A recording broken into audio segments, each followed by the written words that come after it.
présence, Seigneur. Amen, amen. Gloire à Dieu. Alléluia. Voilà, bien-aimés.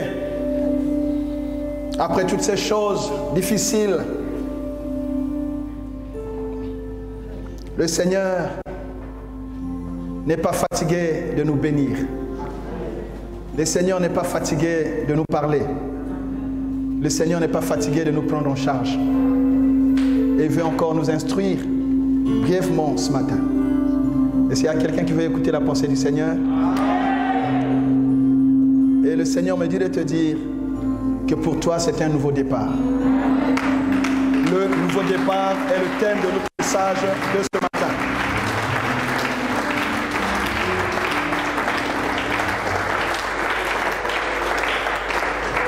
Nous pouvons prendre nos Bibles. Le nouveau départ. J'entends quelqu'un dire le nouveau départ. Oui, le nouveau départ pour vivre des grandes choses, pour vivre des nouvelles choses surtout. Nous prendrons nos Bibles donc pour lire deux textes, Apocalypse 21,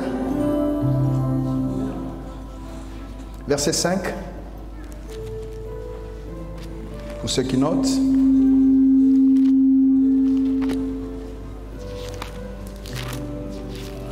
J'ai dit Apocalypse combien? Verset. Gloire à Dieu. Et après nous lirons Ésaïe 43, verset 19. Le nouveau départ pour vivre des nouvelles choses. Si vous avez trouvé, je lis pour nous la parole de Dieu au nom de Jésus. Et celui qui était assis sur le trône dit: voici, je fais toutes choses nouvelles. Personne ne dit Amen. Amen. Je reprends. Et celui qui était assis sur le trône dit: voici, je fais toutes choses nouvelles. Amen. Et il dit: écris, car ces paroles sont certaines et véritables. Amen. Ésaïe 43, verset 19. Voici. Non, prenons à partir du verset 18 à 19. Ne pensez plus aux événements passés et ne considérez plus ce qui est ancien. Voici, je vais faire une chose nouvelle. Amen. Sur le point d'arriver. Ne la connaîtrez-vous pas? Je mettrai un chemin dans le désert. Amen. Et des fleuves dans la solitude. Amen. Parole du Seigneur. Veuillez vous asseoir. Gloire à Dieu. Alléluia. Voilà, bien-aimés. Comprenez, un pasteur qui n'a pas été devant son église pendant près de 4 mois, ça a dû lui manquer, c'est sûr. Alléluia. Voilà, bien-aimés, le nouveau départ pour des nouvelles choses.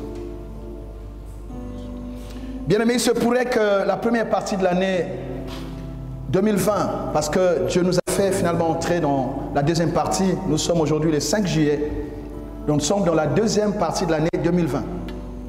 Il se pourrait, je disais, que la première partie de l'année 2020 a été pour toi peut-être une période difficile, compliquée. Peut-être que tu as été confronté aux situations qui t'ont dérangé, qui t'ont bousculé, que tu as eu du mal à vivre. Peut-être que tu as traversé des périodes de maladie.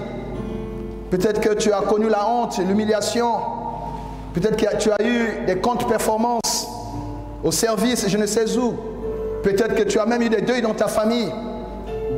Mais la grâce de Dieu, par la grâce de Dieu, nous sommes entrés dans la deuxième partie de l'année. Alléluia. De l'année 2020, une année chargée de promesses. Une année qui est le début d'une décennie. Et vous savez tout ce que Dieu a dit à ses serviteurs à travers le monde par rapport à cette année. Mais il reste que nous avons aussi vécu des situations difficiles, surtout cette pandémie qui dérange l'humanité entière. Une année riche de promesses, Alléluia. Et pour nous ici, vous savez que Dieu a dit à son serviteur que c'était une année d'excellence. Mais peut-être que les choses que tu as vécues ont été loin de cette excellence que tu espérais. Au vu de tout ce que nous vivons, on peut des moments penser que Dieu nous a abandonnés ou Dieu nous a menti. Ou peut-être que Dieu n'a plus la maîtrise ou le contrôle des événements. Non, Dieu ne nous a pas menti. La Bible dit que Dieu n'est pas un homme pour mentir, ni un fils d'homme pour se repentir. Gloire à Dieu. Alléluia. Gloire au Seigneur. Et Dieu nous a fait entrer dans cette deuxième partie de l'année, bien-aimés, pour nous donner un nouveau départ. Si, malgré tout ce que tu as vécu, malgré toutes les épreuves, malgré, bien-aimé, tous les combats que tu as connus, le diable n'a pas pu t'arrêter, le diable n'a pas pu t'empêcher d'entrer dans ce mois de juillet, qui est le premier mois de la deuxième partie de l'année. Je t'annonce que le diable ne sera pas aussi capable de t'empêcher d'arriver à la fin de l'année. Tu arriveras à la fin de l'année. Comme il n'a pas pu t'arrêter là-bas, il ne pourra pas t'empêcher d'arriver jusqu'en fin de cette année. Quelqu'un dit un bon amen. Et il ne pourra pas aussi t'empêcher de vivre l'accomplissement des promesses de Dieu. Quelqu'un dit un bon amen. Les difficultés, je l'ai écrit il y a quelques jours, les difficultés rencontrées, les épreuves, les situations difficiles n'annulent pas pour autant les promesses que Dieu nous a faites pour cette année. Dieu reste maître de la situation. Il accomplira ce qu'il a dit. Alléluia. Rien ne contrôle notre Dieu, mais c'est lui qui contrôle tout. Il est le maître des temps et des circonstances.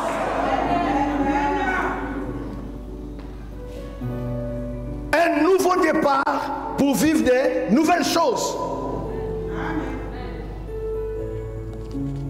Alléluia. Gloire à Dieu. Dieu nous donne ce nouveau départ, bien-aimé, pour nous consoler de tout ce qui nous a troublés, de tout ce qui nous a blessés, de tout ce qui nous a humiliés dans la première partie de l'année. Donc, tu es appelé à vivre des nouvelles choses. Amen, amen.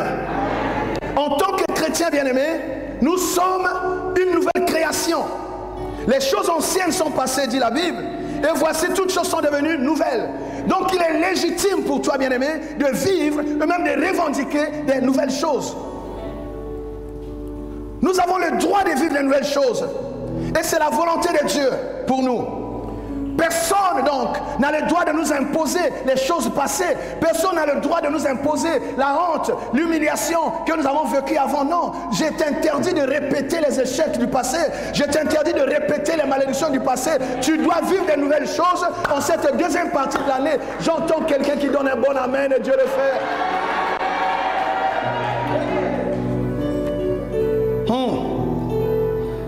Personne ne doit t'imposer une vie qui n'est pas la tienne. Tu es appelé à vivre des nouvelles choses. J'aimerais bien, quand je le dis, je suis très sérieux. Dieu me l'a dit, Dieu me l'a dit. Et vraiment, j'aimerais que vous compreniez cela, que chacun aspire, demande, revendique, parce que c'est notre héritage. Tu as droit à une autre vie. Ta famille a droit à une autre vie. Tu as droit de vivre une meilleure santé. Tu as droit de vivre de nouvelles choses. Si nous sommes une nouvelle création, pourquoi devons-nous vivre les choses anciennes? C'est pour ça que le Seigneur dit, ne pensez plus aux événements et à ce qui est ancien. Parce que Dieu veut faire une chose sur le point. Sur le point, ça peut être après ce culte. Quelque chose de nouveau arrive dans ta vie. Sur le point, ça peut être demain. Ça peut être après-demain. Aussi vrai que l'Éternel est Dieu, tu ne vivras pas les anciennes choses qui ont humilié ta vie. Oh, qui me donne un bon amen. Non, ton amen est trop sec. Écoute-moi. Quand je vous regarde, je vois que vous n'êtes plus les mêmes personnes. Il y en a qui ont eu beaucoup de problèmes pour entrer dans les anciennes tenues.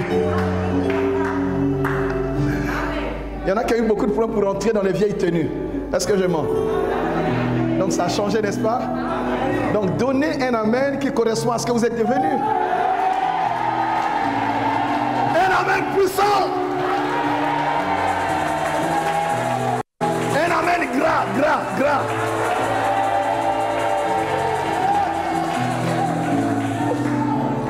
Alléluia. Gloire à Dieu. C'est notre droit, bien-aimé, de vivre de nouvelles choses. C'est là notre héritage. Et Dieu, notre Dieu, est un Dieu de nouvelles choses. Dieu n'est pas un Dieu de répétition. Dieu est un Dieu de progrès. Si tu es entré dans le mois de juillet, je dis, tu es en train de progresser. Je disais que tu es en train de progresser. Mais ce qui est important, c'est de savoir qui peut vivre les nouvelles choses. Ou encore, que faut-il faire pour expérimenter les nouvelles choses? Dieu nous donne un nouveau départ pour vivre les nouvelles choses. Mais qui peut vivre les nouvelles choses? Comment faire pour vivre ces nouvelles choses? Alléluia. Je crois que c'est le plus important. Amen. Qui est éligible? Qui peut vivre les nouvelles choses? Et comment? Et comment? Premièrement, bien-aimé, premier plan pour vivre les nouvelles choses que Dieu nous a réservé dans ce nouveau départ, il faut être né de nouveau. Si tu n'es pas né de nouveau, tu ne peux pas vivre des nouvelles choses. Les nouvelles choses sont pour ceux qui sont nés de nouveau. Et être né de nouveau, la Bible dit encore, c'est synonyme d'être né de l'esprit ou être né de Dieu. Alléluia, c'est la même chose. Être né de Dieu, être né de l'esprit, être né de nouveau, c'est la même chose. Et comment cela se fait? Mais il faut être sûr qu'un jour, tu as reçu Jésus-Christ dans ta vie comme Seigneur et Sauveur. Et que Jésus vit en toi. Et si Jésus vit en toi, alors tu es dans un processus de nouvelles choses, de nouveau départ.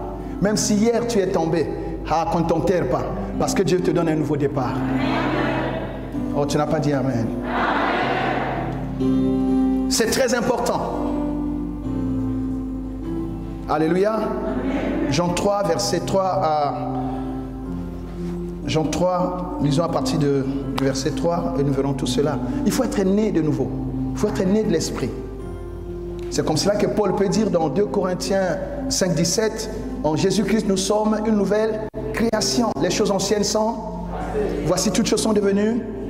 Donc si tu veux des nouvelles choses, si tu veux un nouveau départ, il faut être né de nouveau. Et si tu es déjà né de nouveau, alors tu dois rester dans cette position d'enfant de Dieu pour ne pas perdre tes acquis. Alléluia. Ça c'était le premier point. Deuxième point, comment ou qui peuvent encore vivre de nouvelles choses, bien aimés? Ce sont ceux qui se laissent transformer, renouveler, régénérer. Comment? Par le Saint-Esprit, au moyen de la parole de Dieu. La parole de Dieu que nous écoutons a pour but de créer en nous une nouvelle nature, de créer en nous, de déposer en nous la vie de Dieu. Et le Saint-Esprit se sert de cette parole pour nous façonner et nous donner d'être des nouvelles personnes. Alléluia. Donc ce sont des personnes qui se laissent comment? Transformer par le Saint-Esprit au moyen de la parole de Dieu. Donc ceux qui écoutent la parole de Dieu, bien-aimés, ils reçoivent la vie de Dieu en eux. Et le Saint-Esprit qui agit en couple, en duo avec la parole de Dieu, va prendre ces paroles-là, bien-aimés, et les rendre chères dans votre existence. Donc les nouvelles choses, c'est avec la parole, c'est avec le Saint-Esprit. Quand vous voyez l'histoire de la création, un jour Dieu s'est levé et il a fait l'état des lieux. Il a vu qu'il y avait des ténèbres partout. Ce sont les choses anciennes. Amen. Il a vu des ténèbres, il a vu une terre qui n'avait pas de forme, informe et vide. Il dit, je ne veux plus ça. Et il a fait quoi? Il a parlé. Et l'esprit était où? Il se mouvait au-dessus d'eux. Il attendait que Dieu... La Bible dit, et Dieu dit que la lumière soit. Et la lumière, quand Dieu parle, le Saint-Esprit prend cette parole et la met comment? En exécution, l'accomplit et réalise ce que la parole de Dieu a annoncé. Et c'est exactement la même chose dans nos vies. Tu ne peux pas vivre de nouvelles choses en méprisant la parole de Dieu. Tu ne peux pas vivre de nouvelles choses, bien-aimés, en n'obéissant pas à la parole de Dieu. Le nombre de tes années à l'église ne veut rien dire. La fonction ne veut rien dire. Le titre ne veut rien dire.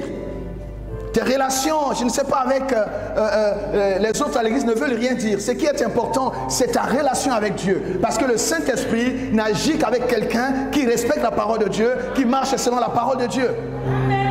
Dieu n'est pas fatigué de crier et de faire de nouvelles choses. Mais Dieu cherche quelqu'un qui a une relation particulière, un rapport particulier avec la parole de Dieu.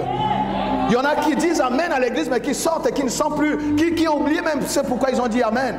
Beaucoup, trop souvent, nous sautons, nous roulons même par terre. Ah, le pasteur a prêché. On peut même vider son sac, on arrose le pasteur de billets. Mais quand on sort de là, bien aimé, on a laissé la parole ici. Et le Saint-Esprit est déçu parce que quand il vient, il veut trouver la parole dans ton cœur. Pour faire quoi? Pour la travailler et la faire chair. C'est un nouveau départ. Chacun doit revoir aussi sa façon de fonctionner avec Dieu. Chacun doit revoir son rapport avec la parole de Dieu. Cette même parole a fait réussir beaucoup de gens. Cette même parole a guéri beaucoup de gens. Cette parole a façonné beaucoup de gens. Cette parole a transformé beaucoup de vies. Mais cela dépend, bien aimé, du rapport que nous avons chacun avec la parole de Dieu. C'est un nouveau départ. Si tu veux vivre de nouvelles choses, bien aimé, change ta façon de traiter la parole de Dieu. Donne toute la place à la parole de Dieu dans ton cœur. Elle va te transformer par le Saint-Esprit. Alléluia. Lisons pour cela Romains 12, verset 2.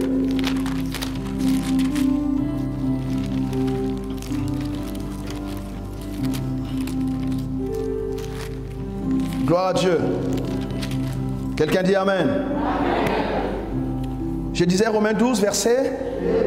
Ne vous conformez pas au siècle présent, mais soyez transformés par le renouvellement de l'intelligence. Pourquoi? Afin que vous discerniez quelle est la volonté de Dieu, ce qui est bon, agréable et parfait. Ne vous conformez pas. Si tu veux vivre de nouvelles choses, ne te conforme pas au siècle présent. Parce que le siècle présent est dans les anciennes choses. Le siècle présent, il marche avec le vieil homme. Mais si tu veux vivre de nouvelles choses, accepte d'être transformé par le renouvellement de l'intelligence. Et cela est l'œuvre du Saint-Esprit. Est-ce que Dieu parle à quelqu'un? Oh, est-ce que vous êtes content d'écouter la parole de Dieu? Ceux qui résistent à la parole de Dieu ne laissent pas la liberté au Saint-Esprit d'accomplir les promesses de Dieu dans leur vie. Quelqu'un a entendu? Amen. Ceux qui résistent à la parole de Dieu ne laissent pas la liberté au Saint-Esprit d'accomplir les promesses de Dieu dans leur propre vie.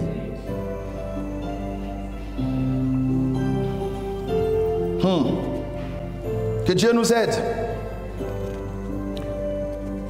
Et quand nous sommes transformés par le renouvellement de l'intelligence, nous avons, bien aimé, la capacité de discerner la volonté de Dieu. Donc, la transformation dont nous parlons ici, par le renouvellement de l'intelligence, nous aide à comprendre déjà quelle est la volonté de Dieu pour nous. Parce que si tu ne comprends pas la volonté de Dieu, bien aimé, tu vas être même hors saison. Tu vas faire des prières hors sujet. Tu vas t'engager parfois dans des batailles qui ne te concernent pas. Est-ce que vous êtes là? Mais si tu es transformé, tu es un homme averti, tu marches suivant, bien aimé, l'agenda de Dieu. Tu es divinement averti. Tu n'es pas surpris par les événements. Et tu n'as pas la même lecture des choses que tout le monde. Alléluia. Quand tu es renouvelé, ton intelligence, bien aimé, est en accord avec le Saint-Esprit. Tu as la voix de Dieu qui te parle. Tu as le discernement. Tu as la révélation. Un chrétien, entre guillemets, non transformé, bien-aimé, tu vas avoir une vie chrétienne médiocre. Parce que tu as une Bible, tu viens à l'église, mais tu vis selon le vieil homme. Pourquoi? Tu ne comprends pas la volonté de Dieu. Et quand tu n'es pas transformé, même quand je prêche ici, tu vas entendre ça autrement. Tu peux être la seule personne à mal comprendre la parole de Dieu. Pourquoi? Parce que tu n'es pas transformé. Ton oreille n'est pas transformée. Ton entendement n'est pas transformé. Pour vivre de nouvelles choses, il faut être transformé par le renouvellement de l'intelligence. Donc s'il y a une prière à faire, Seigneur, transforme-moi. Renouvelle mon intelligence pour que je te comprenne, que je discerne quelle est ta volonté. Parce que quand tu comprends la volonté de Dieu, tu sauras alors qu'est-ce qui est comment. Qu'est-ce qu'on a dit? Ce qui est bon, agréable et parfait. N'est-ce pas l'excellence? Donc si tu veux vivre l'excellence, il faut être transformé par le renouveau de l'intelligence et ne pas te conformer au siècle présent. Tu n'es pas obligé de faire ce que tout le monde fait. Tu n'es pas obligé de vivre comme tout le monde. Toi, tu as été créé de nouveau pour refléter Jésus sur la terre. Même quand nous vivons toutes ces choses, vous savez, le monde est dans le désarroi. Mais nous savons ce qui se passe. Le Seigneur nous a avertis. Le Seigneur nous a dit dans Luc 21, il dit quand vous verrez ces choses, alléluia, soyez dans la joie. Pourquoi? Parce que votre délivrance s'approche. Votre délivrance s'approche.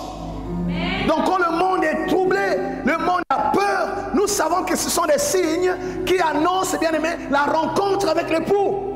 Nous n'avons pas cru pour rien, nous n'avons pas jeûné pour rien, nous n'avons pas, bien aimé, donné notre vie à Jésus pour rien. Nous savons que très bientôt, il n'y aura plus tout cela. Il viendra nous prendre, alléluia. Ce sont des signes, ce sont des alarmes. Ce sont des avertisseurs de Dieu. Le monde est troublé et je veux annoncer à qui veut m'entendre, détrompez-vous. Le monde ne retrouvera plus jamais une situation normale jusqu'au retour de Jésus. Après Corona, il pourra avoir autre chose.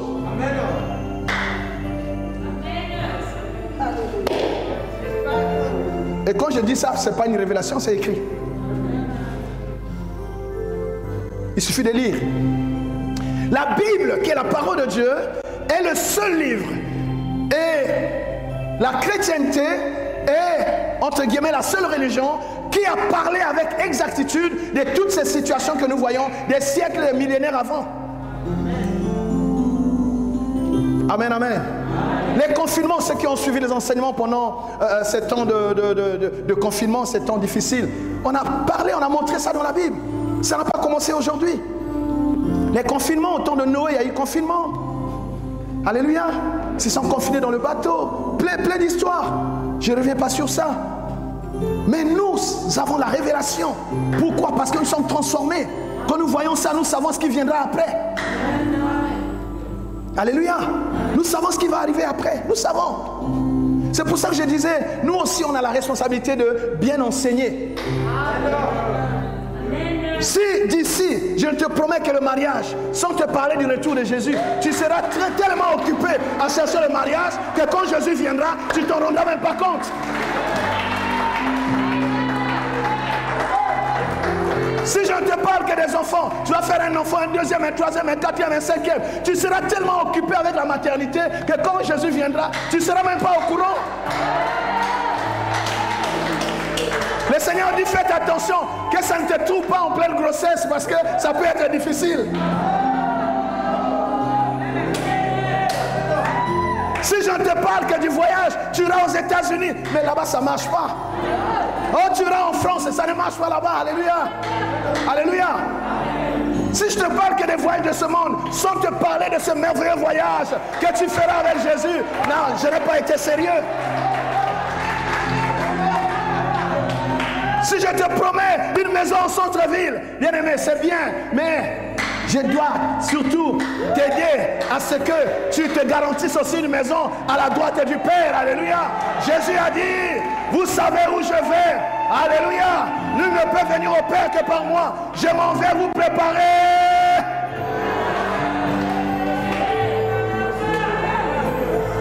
à ces choses et tu dis, oh très bientôt, je serai à la droite du Père. Là-bas, il n'y a ni maladie, il n'y a ni guerre, il n'y a ni corona. Hey Yahweh! Et la Bible dit, nous devons hâter le retour de Christ. Oh! Est-ce que Dieu parle à quelqu'un? Il y a des enseignements que j'ai relus, j'ai dit, Seigneur, pardonne-moi. Seigneur, pardonne. C'est bien, nous avons le droit d'expérimenter des choses ici sur la terre. Mais on ne doit pas passer toute notre vie à ne parler que des choses de la terre. Il y a mieux que la terre, il y a mieux que les maisons, il y a mieux que le mariage ici, il y a mieux que le voyage en France, il y a mieux, il y a mieux. Il y a mieux que cette promotion que tu cherches. Il y a mieux. Même moi, pasteur. Hein? Il y a mieux. Il y a mieux que s'asseoir là. Ça, c'est rien du tout. C'est mieux. Il y a mieux au ciel. Être assis à la droite du... Pas à gauche, à la... Il a dit afin que là où je suis, vous aussi vous soyez. Donc quand je t'enseigne, moi aussi, je travaille pour ne pas manquer ce jour-là. Quelqu'un dit un bon amen. Oh, ton amen est trop faible. Hein? Ton amen ne m'encourage pas.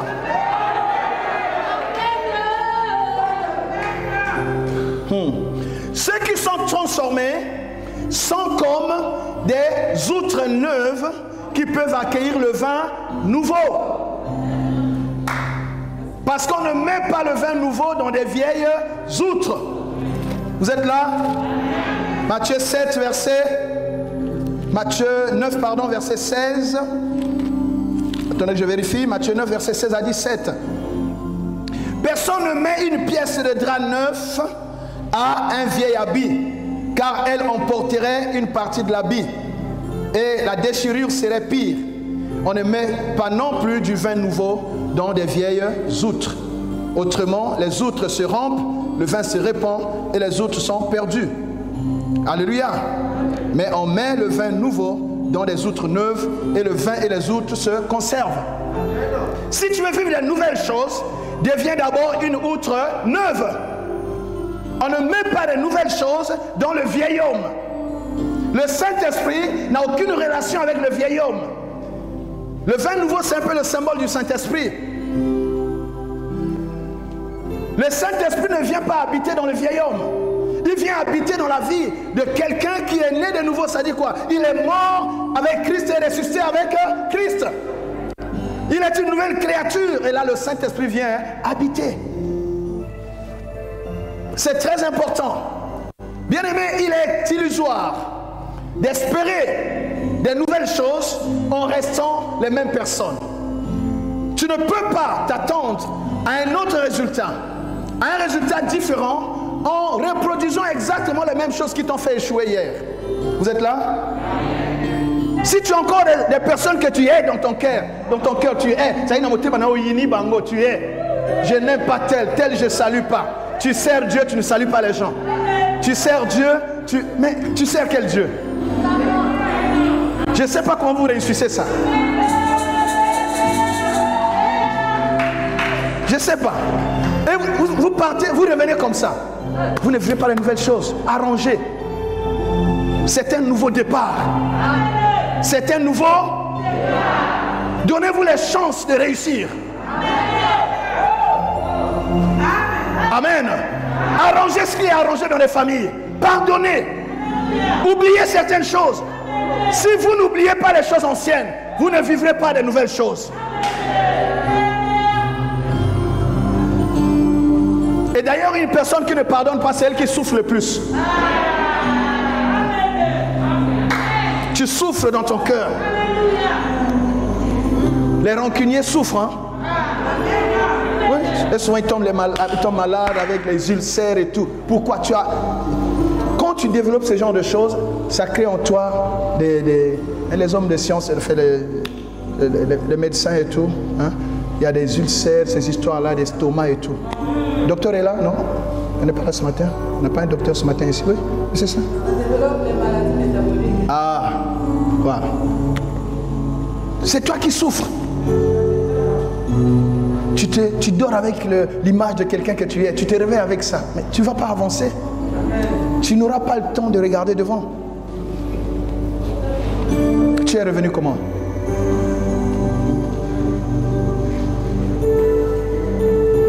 Qu'est-ce que tu as été capable d'abandonner pendant ces temps? Quel est le domaine de ta vie où tu t'es toi-même imposé une remise en question? Tu dis ça, là j'ai quand même été mauvais. Si tu es revenu tel que tu es parti, avec les choses qui ne t'ont pas fait réussir avant, ne t'attends pas à de nouvelles choses. C'est un nouveau. Que Dieu nous aide. Alléluia. Donc cette deuxième partie de l'année, bien-aimé, dépend de comment est-ce que tu es revenu. Et de comment est-ce que tu t'es laissé être transformé par le Saint-Esprit. Sinon, ça sera difficile. Quelqu'un dit un bon amen.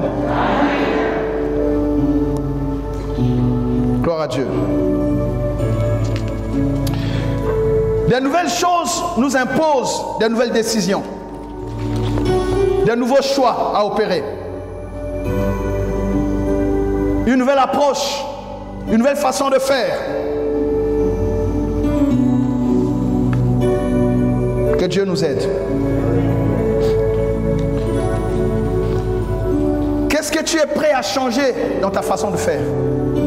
Ou tu es toujours dans cette situation où tu crois qu'il n'y a que les autres qui ont mal fait, il n'y a que les autres qui ont fait des erreurs.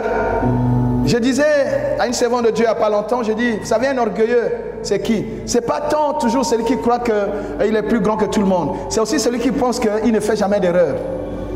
Et quand il y a un problème, c'est toujours les autres. Hein? Les autres, ce sont les autres qui ont tort.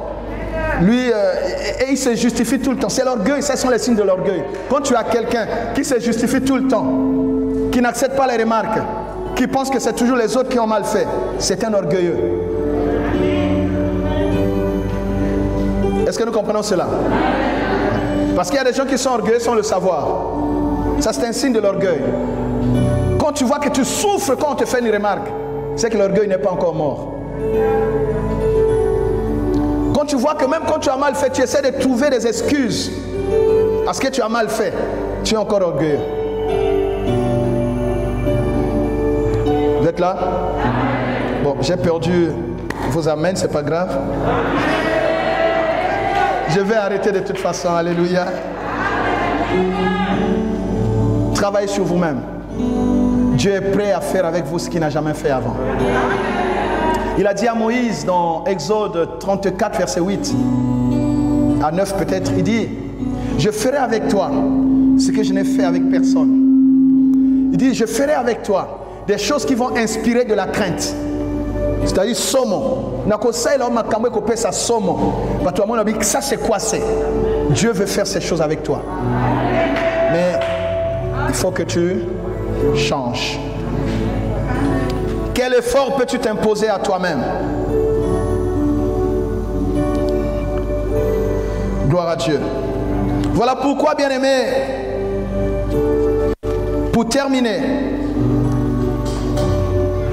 David va dire à Dieu, quand il a vu la difficulté qu'il avait de vivre de nouvelles choses, de changer par lui-même, il a dit à Dieu,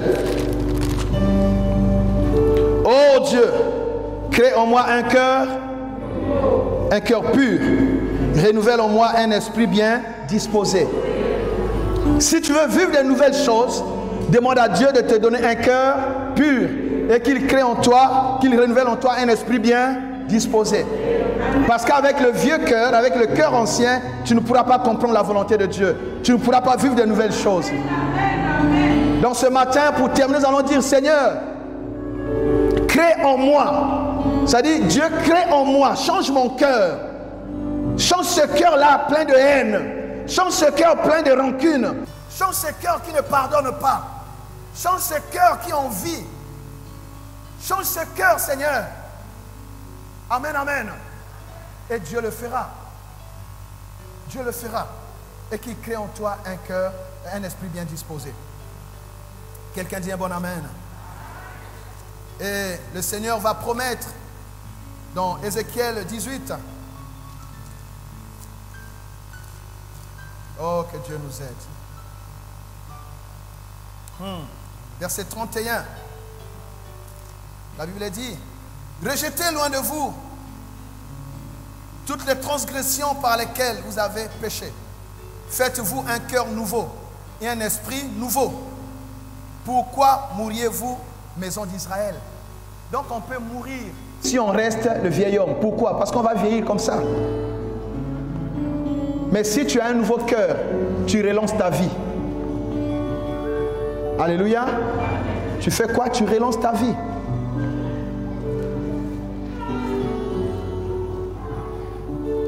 Toujours Ézéchiel 36, 26 dit ceci. Donc tout est au niveau du cœur.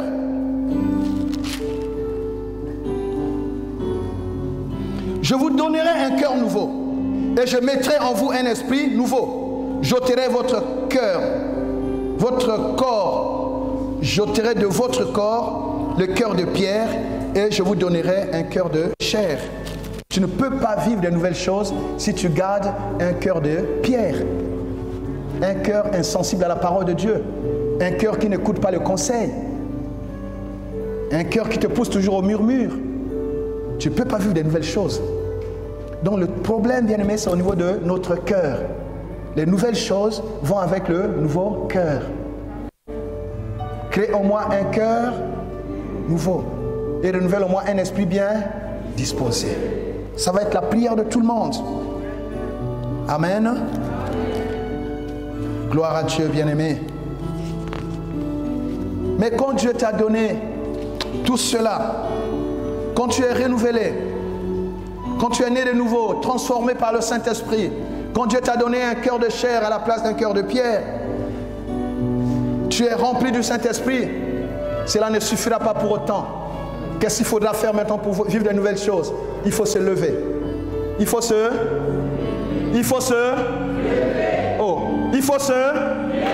Si tu veux vivre de nouvelles choses, il faut te lever.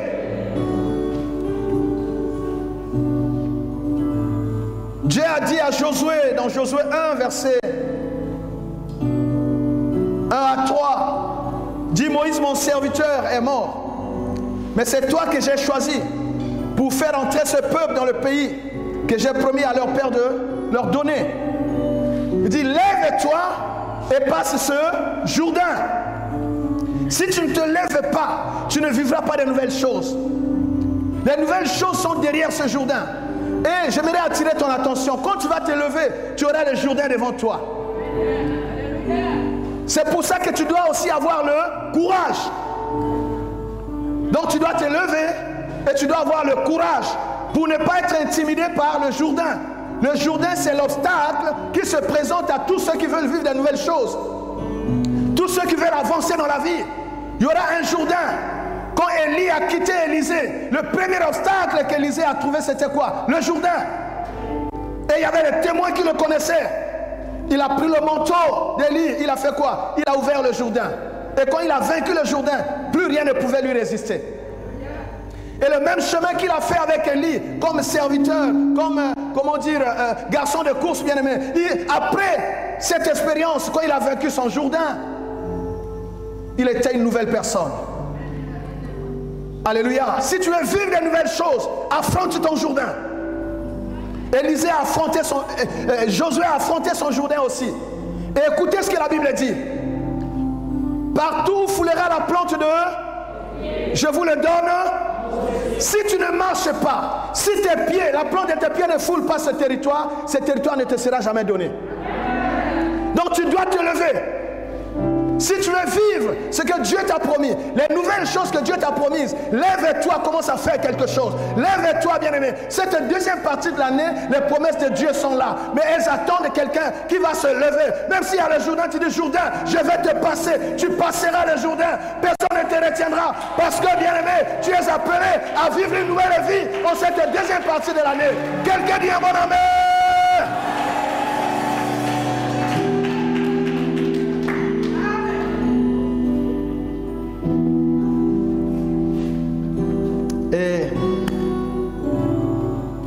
La dernière chose, dit, ne néglige pas la loi. Ça c'est dans Josué 1, verset 7 par là. Ne néglige pas la loi que j'ai donnée à Moïse. Et la loi c'est quoi? C'est la parole de Dieu, une fois de plus. Si tu veux vivre de nouvelles choses, Josué 1, verset 8 dit que la réussite et le succès sont pour ceux qui ont une bonne relation avec la parole de Dieu, que ce livre de la loi ne... Voilà, bien-aimé. Tu es appelé à vivre de nouvelles choses. Un nouveau départ pour des nouvelles. Un nouveau départ même pour notre église. Un nouveau départ pour nos familles. Quand Dieu me parle avec insistance, c'est qu'il veut faire quelque chose. Et toi qui n'as pas hésité, tu es venu en ces premiers cultes, tu vas vivre le nouveau départ. Tu vas vivre le nouveau départ même là où tu travailles. Tu vivras le nouveau départ dans tes études. Tu vivras le nouveau départ dans tes affaires. Tu vivras le nouveau départ. Même dans ton foyer, tu vivras le nouveau départ pour vivre des nouvelles choses. Des nouvelles choses. Ce que tu n'as jamais vu, tu ne vas pas seulement voir, tu vas le toucher. Et c'est à quelqu'un qui dit Amen. Dis avec moi, un nouveau départ. Pour vivre de nouvelles choses. Dis, Dieu me donne un nouveau départ. Au nom de... Voilà, bien-aimé, si cette parole t'a béni, tu t'élèves, tu acclames le roi des rois. Tu t'élèves, tu célèbres le roi des rois. Nous acclamons le Seigneur, nous acclamons le Seigneur. Et demande à Dieu, Seigneur, donne-moi un cœur nouveau. Renouvelle en moi un esprit bien disposé. Je veux un nouveau départ. Je veux vivre de nouvelles choses. Commence à prier, demande cela à Dieu. Alléluia. J'entends quelqu'un qui prie. J'entends quelqu'un qui prie. Dis Seigneur, donne-moi un nouveau départ. Un nouveau départ pour ma famille. Un nouveau départ pour mon ministère. Un nouveau départ pour mon église. Un nouveau départ pour mon pays. Un nouveau départ pour ma maison. Un nouveau départ pour mes enfants. Un nouveau départ pour ma famille. Un nouveau départ. J'entends quelqu'un qui prie. Fais-moi rentrer. Chantons. Seigneur, change tout en moi.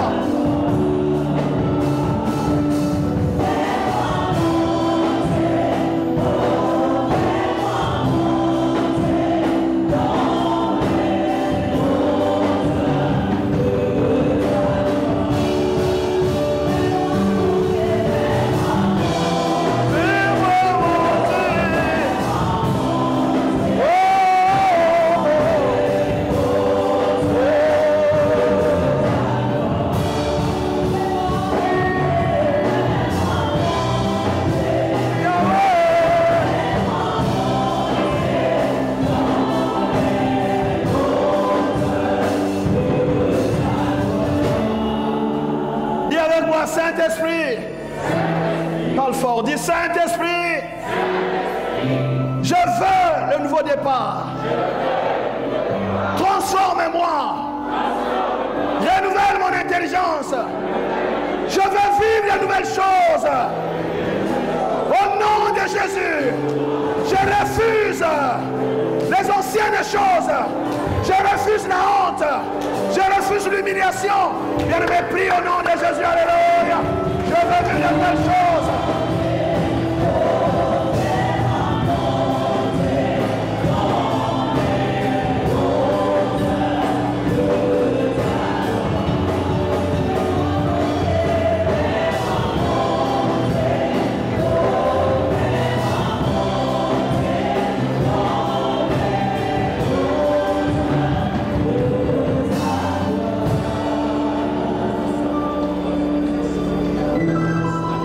Encore, Seigneur Jésus, crée en moi un cœur pur et renouvelle en moi un esprit bien disposé.